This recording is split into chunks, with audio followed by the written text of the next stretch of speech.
Fala pessoal, tô eu de volta aqui no canal Direito e Companhia, só que dessa vez num formato um pouquinho diferente. Hoje eu vou ter o prazer de receber um grande amigo, delegado de polícia. O nosso bate-papo vai guardar relação com todo o cenário que tem acontecido no mundo político, no mundo jurídico. E eu, antes de mais nada, quero dizer que a gente está aqui, estou gravando este programa na minha casa. Estamos eu e o meu entrevistado numa distância segura. Ambos estávamos de máscara, resolvemos tirar por uma questão de estética do vídeo.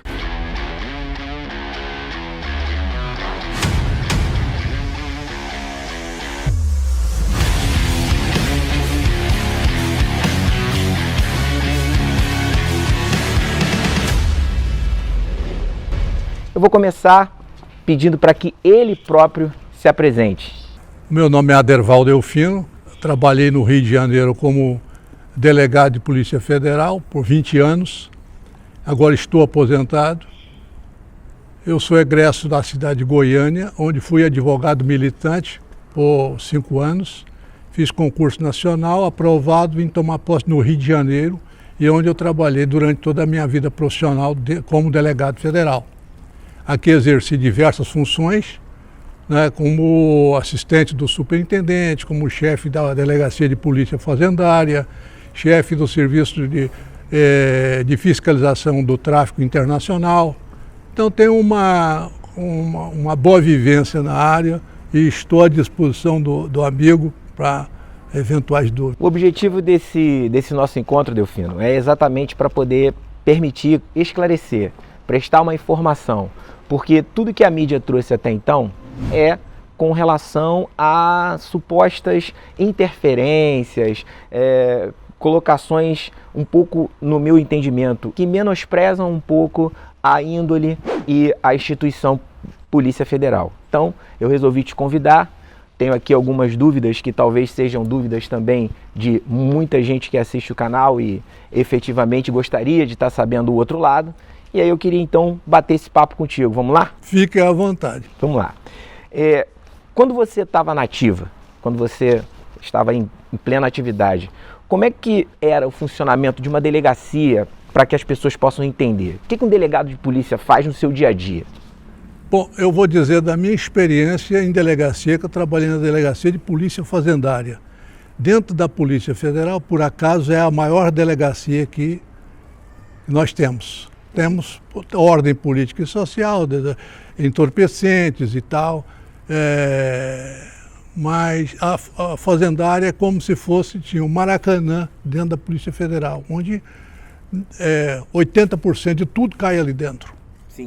É uma delegacia especializada, ela trabalha em elucidação de crimes contra bens, serviços e interesses da União, empresas públicas e entidades autárquicas. Sim.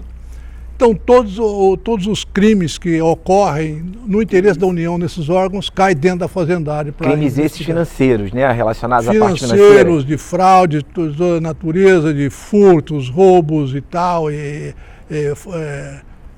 falsificações, tudo cai ali para... Sim, e dentro do seu dia... Vamos lá, o objetivo é, né? Porque muita gente pensa que o delegado ele tem só a função, vamos dizer, burocrática no sentido de só assinar papel, né? Você participava das investigações? Essa é uma grande diferença que existe entre a Polícia Federal e as polícias civis do Brasil todo. Nossos colegas delegados das polícias civis, eles têm por hábito delegar funções para escrivão, para agente, para investigador. A Polícia Federal não, os delegados não delegam. Eles executam as funções relativas ao seu cargo, pessoalmente. Isso aí pode gerar uma melhor qualidade do trabalho. E os escrivães da Polícia Federal, eles fazem o trabalho de digitação, de computação dos autos e tal, organização dos autos. E o agente, ele faz as funções dele de cumprir ordem dos delegados para verificações externas, esclarecimento de situações na cidade, na rua e tal, fora do ambiente da delegacia. Para se chegar a uma posição que você chegou, de chefiar uma delegacia, de ser o responsável por uma delegacia regional da Polícia Federal.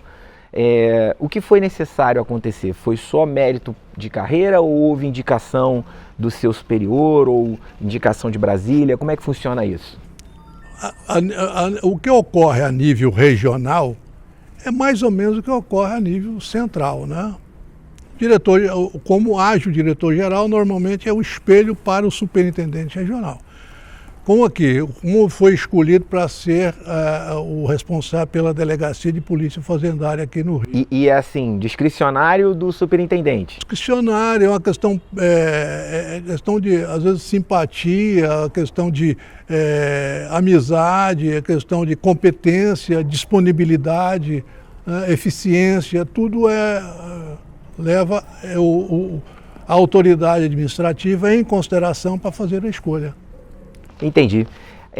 De algum modo, nas suas investigações, nos inquéritos que estavam sob sua responsabilidade, era comum ou é normal haver solicitações por parte da Superintendência Regional de informações sobre como andam os inquéritos ou algo mais pontual no sentido de saber uma investigação um pouco mais, vamos dizer assim, que tem um caráter midiático maior? Um acompanhamento mais próximo ou situações onde o superintendente regional queira direcionar a sua investigação ou você é autônomo para isso? A autoridade processante é absolutamente autônoma. Ninguém interfere, nem o próprio Ministério Público. O trabalho da Polícia Judiciária é voltado para a Justiça. Então ninguém interfere a não ser o próprio delegado ou as pessoas que eventualmente trabalham em volta desse processo, ou até dentro do processo, como é o caso do Ministério Público, ou às vezes do juiz, o próprio advogado, que às vezes está presente nos autos, porque é como se fosse um misto de processo e procedimento, né? Então, mas o superintendente regional, ele pode solicitar a você informações sobre determinada investigação? Ele pode solicitar informações, ele não pode direcionar ou interferir nas investigações. Agora, quanto à interferência, muitas vezes ele ou qualquer um outro colega pode ter interesse em saber alguma coisa a respeito do inquérito. Como a própria imprensa está sempre na busca de novas informações e tal, para alimentar o seu público. Mas o delegado, presidente do inquérito, ele tem a expertise de avaliar bem isso e liberar apenas aquilo que não for comprometedor, sob pena de liberar informações que não devam ser liberadas porque podem prejudicar as investigações. Mesmo que seja as informações solicitadas por um superior hierárquico? Mesmo que seja, ele não vai liberar. Se o superintendente me pede uma informação, eu vou avaliar o pedido. Se não for comprometedor, eu vou liberar. Se for, não vou liberar, porque vai prejudicar até o trabalho dele depois. O meu, principalmente, e o dele, que vai ser um desgaste. Até mesmo porque você, dentro desses inquéritos, tem a participação ativa do Ministério Público Federal, que acompanha ou pode requerer, pode promover algo no sentido. Então, qualquer situação sigilosa que saia desse inquérito que comprometa a investigação vai trazer problema também para você. Pode trazer problema, pode trazer consequência e pode gerar uma nova investigação pelo vazamento ou porque um vazamento, quando acontece, pode vir a público, né? E o Ministério Público, às vezes, não tem condições de tomar conhecimento de um vazamento, de uma interferência, porque isso, quando acontece nos bastidores, é no diálogo, nunca em papel, nunca com prova nos autos. Mas ele, se tomar conhecimento, o Ministério Público, ele vai querer o esclarecimento, que é do papel dele, né? Esclarecimento daquilo, e é sob pena até de, se for o caso, instaurar uma nova investigação dele próprio ou do próprio delegado que preside o inquérito. Entendi. Poxa, eu não tenho como. Eu acho que quem está assistindo deve estar se perguntando, e eu também fiquei aguçado agora para querer saber, muito embora não tenha nenhum caráter político esse nosso bate-papo, sim de informação, mas diante de tudo que você está me colocando, diante de tudo que nós ouvimos dentro do nosso cenário, que acontece e quase que cotidianamente, e a gente tem visto, recentemente tivemos esse episódio, né, do presidente da República fazer a nomeação do diretor, querer a troca do diretor-geral da Polícia Federal e da Superintendência do Estado do Rio de Janeiro, né?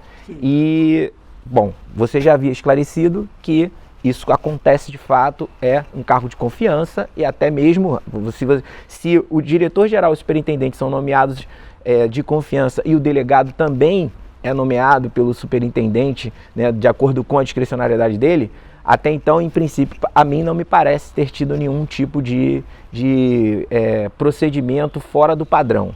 Mas eu quero ouvir de você, sobre isso tudo, respeitando o seu viés político, se você o tem, o que você viu, o que você, como delegado de polícia, se colocando no lugar daquele delegado que foi nomeado, que vivenciou anos e anos e anos dentro da sua carreira, o que você pode nos trazer de informação em termos de policial federal, como a Polícia Federal enxerga essas interferências, fica à vontade. Normalmente não há interferência, isso é que é a regra, mas pode haver ao menos tentativa de interferência nas investigações. É porque os cargos, por exemplo, diretor-geral ou superintendente regional, internamente podem ser solicitados por quem está acima deles de liberar informações. Então, pode haver? Pode, é possível. Nesse caso do Dr. Valeixo mesmo, na investigação do interesse do presidente da República, que era no atentado que ele sofreu, que ele deve ter agido em comum acordo no interesse do ministro Sérgio Moro, para liberar naquele momento aquela informação. Entendi. Porque o inquérito estava em andamento, não tinha conclusão nenhuma. E essa situação... Foi a imprensa divulgou que me esqueci o nome lá do autor do atentado, que teria agido sozinho. Adélio Bispo, que teria agido sozinho, sem... Por que agiu sozinho? Os vídeos mostraram o contrário. Mas a grande questão aí, meu amigo, é a seguinte. Se criou um burburinho nesse processo todo de nomeação do presidente da República, ainda vai haver muitos desdobramentos ainda da investigação e etc. Não vamos entrar aqui no mérito de quem está certo e quem está errado. Ao meu juízo, modesto sentir, eu como chefe do Poder Executivo, nos cargos de confiança, eu posso nomear quem eu queira. Essa situação de que existia alguma interesse ou interferência efetiva sem que isso ficasse materializado, para mim isso não existe. Nós que somos do mundo jurídico sabemos que o fato ele tem que ser investigado e punível após a ocorrência e nunca, né, preventivamente. Mas não somos políticos, existem muitos interesses. Mas dentro da sua carreira toda, você conviveu com esse tipo de interferência dentro do comando, né? Vivenciou isso em alguma época da sua vida? Não tive esse tipo de experiência, até porque é uma situação raríssima, isso dentro da Polícia Federal. Tudo fica muito compartimentado e há muito respeito entre os órgãos e funções e profissionais. E muito formalismo. A Polícia Federal trabalha mesmo de acordo com a lei. Casos há em que isso acontece, extrapola, mas via de regra não há interferência, entendeu? Nós sabemos também, Delfino, que o ser humano ele é corrompível por natureza, né? E quando se trata de um presidente da República querendo escolher o superintendente do estado pelo qual ele foi eleito, isso desperta realmente muita curiosidade. Quer dizer, porque ele, ao meu ver, não agiu, não foi bem politicamente, porque não agiu corretamente o presidente. Porque não era por aí. Se ele tinha interesse em substituir o superintendente do Rio de Janeiro, acho que faltou um pouco de habilidade. Pelo pouco diálogo que ele estava tendo, mantendo com o ministro Sérgio Moro, que com base naquela carta branca que ele teria recebido no início, ele estava avesso a qualquer pedido, a qualquer mudança da parte do presidente da República. Entendi. De repente, outros interesses escusos e políticos que ele não anunciou. Mas ele estava avesso a qualquer mudança. Mas o presidente da República, quem pode mais, pode menos. Se ele pode substituir o diretor-geral, e como substituiu, ele pode também substituir o superintendente regional, diretamente ou através do diretor-geral. Bom, internamente, dentro da Polícia Federal, isso é muito comum de acontecer, essas trocas. Muito comum. Eu nunca houve isso dentro da Polícia Federal, esse tipo de problema entre o presidente da República e o ministro da Justiça por substituição de um superintendente regional ou um diretor-geral. O presidente da República tem poder para isso. Agora, é que o Sérgio Moro, o ministro Sérgio Moro, foi para o governo com muita força política e popular, e o presidente acabou dotando ele de todas as condições e ele se apegou àquilo. Eu costumo dizer que lidar com o ser humano já é uma coisa bem complexa. Lidar com o ser humano que ingressa na magistratura é completamente mais complexo. O ego cresceu, inflou, pois é, né, e levou esse ego inflado para o Ministério da Justiça. Bom, a autonomia da Polícia Federal ela tem sofrido arranhões. Tem autonomia investigativa, mas ela não tem autonomia, financeira e administrativa, porque ela sofre tentativas de interferência na área política. E a Polícia Federal, como uma polícia, não de governo, como muitos pensam, mas uma polícia republicana, ela precisa, para a melhor defesa da sociedade, de autonomia administrativa e financeira, evitando assim essas interferências e de forma que possa melhor atender os anseios da sociedade, esses anseios que depositam nela e tem nela uma salvaguarda dos interesses nacionais. Queria te agradecer, antes de mais nada, pela sua disponibilidade. Muito obrigado a todos, especialmente ao Dr. Fábio por nos convidar para este bate-papo gostoso aqui a respeito da Polícia Federal, nos interesses da sociedade. Estamos sempre à disposição. Contem conosco. Queria te convidar a fazer parte do canal, se inscreva, dê o seu like, dê o seu dislike, fique atento aí, ligado aos próximos vídeos, que vão ser bastante informativos, como sempre. Conto com você. Até lá, pessoal!